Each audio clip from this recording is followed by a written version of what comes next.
தற்போது முக்கியமான ஒரு செய்தியை நாம் பார்த்து கொண்டிருக்கிறோம். நேர்மைக்கும் வெளிப்படைத்தன்மைக்கும் தைரியத்திற்கும் பெயர் போனவர் சகாயம் IAS விருப்ப ஓய்வு பெற்ற அவர் தற்போது ஊழலை ஒழிப்பதற்கு மிக முக்கியமான ஒரு பிளான் ஒன்றை போட்டிருக்கிறார். அது தொடர்பாக மாற்றம் தமிழ் என்ற ஊடகத்திற்கு அவர் ஒரு சிறப்பு பேட்டி அளித்திருக்கிறார். அதில் பல முக்கியமான விடயங்களை குறிப்பிட்டிருக்கிறார்.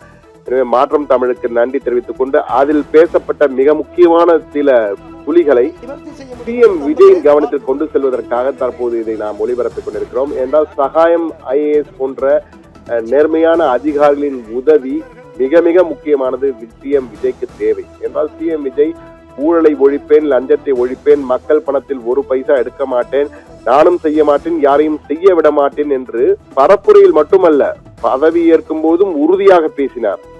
அந்த உறுதியை சகாயம் IAS விருப்ப ஓய்வு பெற்ற IAS ரசித்திருக்கிறார். அந்த எண்ணம், அந்த வேட்கை என்பது மிக மிக முக்கியமானது. அது விஜய்க்கு இருக்கிறது. எனவே விஜயால் நிச்சயமாக ஊழலை ஒழிப்பதற்கான முயற்சிகளை எடுக்க முடியும்.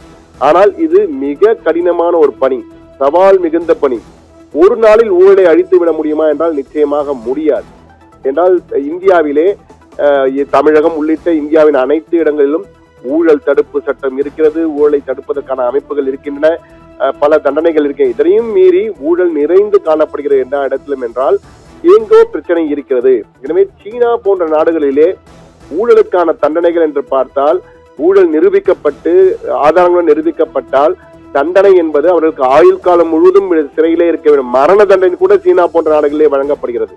எனவே அது போன்று கடுமையான தண்டனைகளை கொடுக்கப்பட வேண்டும் என்பதிலே மாற்றுக்கிறார். அதற்கேற்ப ஒரு செயல் திட்டத்தை உருவாக்க வேண்டும், ஒரு ஆக்ஷன் பிளான் உருவாக்க வேண்டும் என்பதுதான் சகாயம் IAS உடைய மிக முக்கியமான அந்த கருத்து. அதாவது இந்த ஆக்ஷன் பிளான் என்பது ஏதோ ஒரு ஆக்ஷன் பிளானாக இருந்து விடக்கூடாது. 2 வகையான செயல் திட்டங்கள் இருக்க வேண்டும். அதாவது முதல் செயல் திட்டம் குறுகிய கால செயல் திட்டம், 2வது நீண்ட கால செயல் திட்டம்.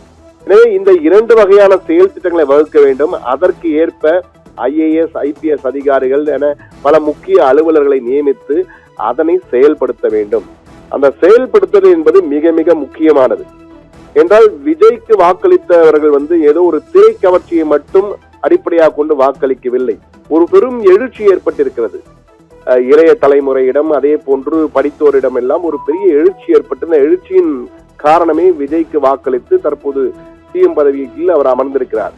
எனவே அப்படிப்பட்ட எண்ணத்திலே உருவான விஜய்க்கு நிச்சயமாக அந்த செய்ய வேண்டும் என்ற எண்ணம் அதிகமாக இருக்கக்கூடிய வாய்ப்பு இருக்கிறது. எனவே அதை நிச்சயமாக அவர் செயல்படுத்த வேண்டும்.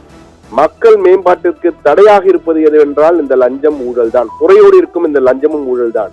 ஊழலை தகர்க்க வேண்டிய வேட்கை நிச்சயம் இருக்க வேண்டும், விஜய்க்கு வர வேண்டும், விஜய்க்கு இருக்க வேண்டும். இருக்கும்போது நிச்சயமாக அந்த செயல் திட்டத்தை அவர் கொண்டு வர முடியும். குறுகிய கால திட்டம், நீண்ட கால திட்டம் என 2 வகையான திட்டங்களை வகுத்து அதை கடுமையாக நிறைவேற்ற வேண்டும். அதிலே பாரபட்சம் எல்லாம் காட்டக்கூடாது. தவறு செய்வது நிரூபிக்கப்பட்டால் தண்டனை உறுதியாக இருக்க வேண்டும், உறுதியான தண்டனை கடுமையான தண்டனையாக இருக்க வேண்டும். அந்த செயல் திட்டங்களை கடுமையாக அமல்படுத்த வேண்டும். அப்படி செய்தால்தான் நிச்சயமாக ஊழலை ஒழிக்க முடியும். ஆனால் ஒரு நாளில் அனைத்தையும் மாற்றிவிட முடியாது. படிப்படியாக மாற்றுவதற்கான அடிப்படையை, அஸ்திவாரத்தை உறுதியாக செயல்படுத்த முடியும். அது நிச்சயமாக நீண்டகால இலக்கிலே அந்த ஊழல் லஞ்சத்தை முற்றிலுமாக ஒழிப்பதற்கான வாய்ப்பு ஏற்படும். எனவே CM விஜய்க்கு ஒரு அட்வைஸாக இதை அவர் கொடுத்திருக்கிறார். சகாயம் IAS விருப்ப ஓய்வு பெற்ற சகாயம் IAS நிச்சயமாக இந்த கருத்து என்பது மிக முக்கியமாக பார்க்க வேண்டியிருக்கிறது. என்றால் சகாயம் IAS விஜயுடன் கைகோக்க போகிறார்.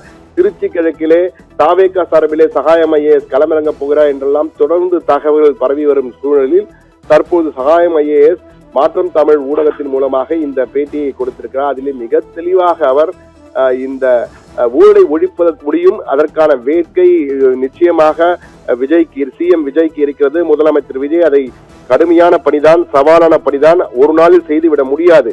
ஆனால் அந்த செயல் திட்டத்தை வகுத்து அதை சரியாக கடுமையாக தொடர்ந்து அமல்படுத்தினால் நிச்சயமாக அதற்கு பலன் கிடைக்கும், ஊழலை ஒழிக்க முடியும் என்ற வகையிலே அந்த கருத்தினை தெரிவித்திருக்கிறார். CM விஜய் தொடர்ந்து இந்த சகாயம் IAS இடம் பேச போகிறார் என்றெல்லாம் தகவல்கள் பரவி வரும் நிலையில் தற்போது சகாயம் IAS இந்த கருத்தினை தெரிவித்திருப்பது நிச்சயமாக அது ஒரு பெரிய ஒரு தாக்கத்தை ஏற்படுத்தும் என்று எதிர்பார்க்கப்படுகிறது. CM விஜய் என்ன செய்ய போகிறார், ஊழலை ஒழிக்க என்ன செயல் திட்டம் வகுக்க போகிறார், சகாயம் ஐஏஎஸ் அந்த திட்டத்திற்கு கொண்டு வரப்படுவாரா, சிறப்பதிகார நியமிக்கப்படுவாரா, அல்லது சிஎம் விஜயே தனிப்பட்ட முறையிலே அந்த துறைகளில் இந்த செயல் திட்டத்தை எல்லாம் உருவாக்கப் போகிறார் என்பது தற்போது பெரும் கேள்வியாக எழுந்திருக்கிறது.